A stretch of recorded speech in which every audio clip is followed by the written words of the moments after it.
What's up everyone, here is AhkTaar, welcome back on my YouTube channel for more news on Infinite Magicraid, and today we have a patch note of the upcoming update this Thursday, and we have some kind of interesting stuff. So let me show you this note right here. Okay, this is what we are gonna have. I can't show you directly the patch note as always, but I can write to summarize the things here. So this is what I did. So first of all, as you already noticed, we are gonna have Pauline this week. We have him in the trio match. So if I show that to you here on the trio match, we have Pauline. We need 9,000 points in order to get Pauline. So it's the same amount of points we needed in order to get Nicholas before.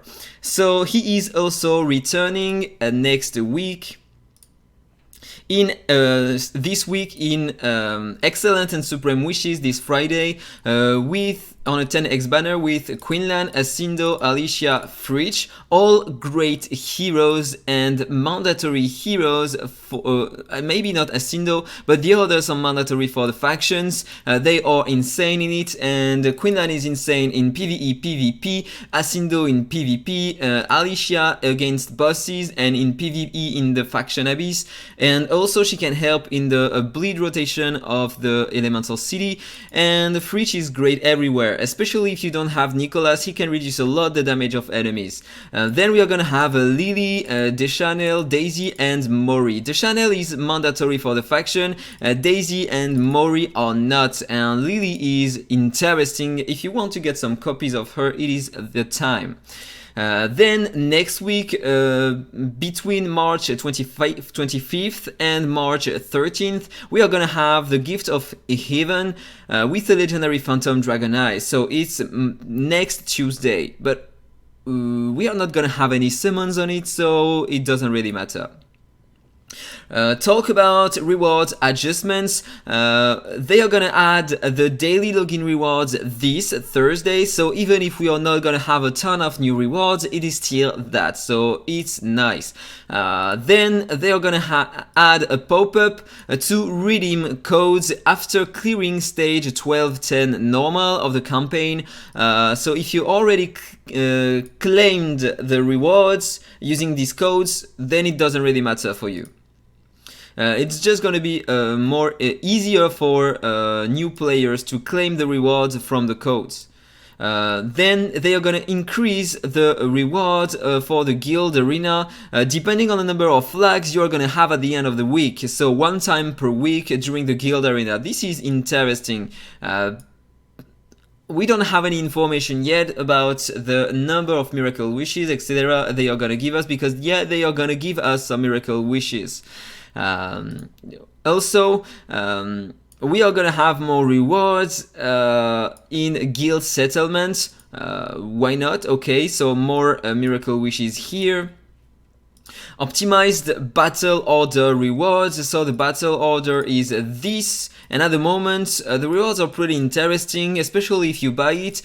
But yeah, here it could be better, so I hope they won't change the price, and I think they won't, and I hope they will give us a lot of good rewards in it. Then increased the value you get in packs you can purchase. For example, the mixed wish pack, normally it costs, I don't know exactly what it costs, but it gives you 4 supreme now instead of 3 before. This one, the deluxe, is gonna give you 5 supreme instead of 4, and the biggest one is gonna give you 10 supreme instead of 8. So why not? For the spenders, it's pretty nice. So they are beginning to increase the value we get with our money, which is pretty interesting if they extend that to every pack in the game. And maybe they are realizing that it's better to give more rewards to players. I hope they are gonna do this kind of stuff for also free-to-play players, for free for on the battle order maybe, or this kind of stuff. It could be great. Then let's talk about some feature adjustments. In the milestone, they are gonna add Tower of Mark, Abyss and Guild Boss rankings. So the milestone, it's here. They're gonna add this kind of stuff here.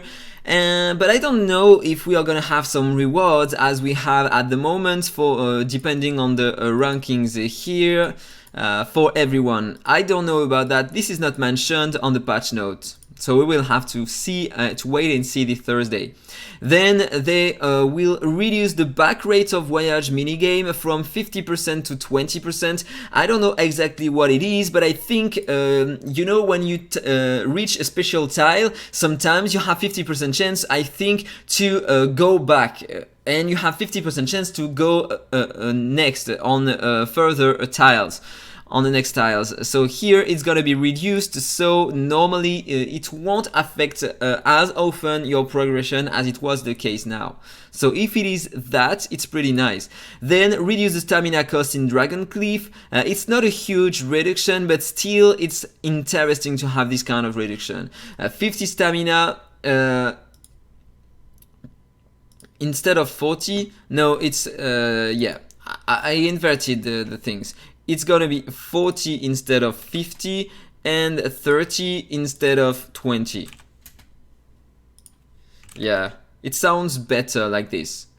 40 stamina to get a 4-star eggs instead of 50. Let me check because I'm not sure about that.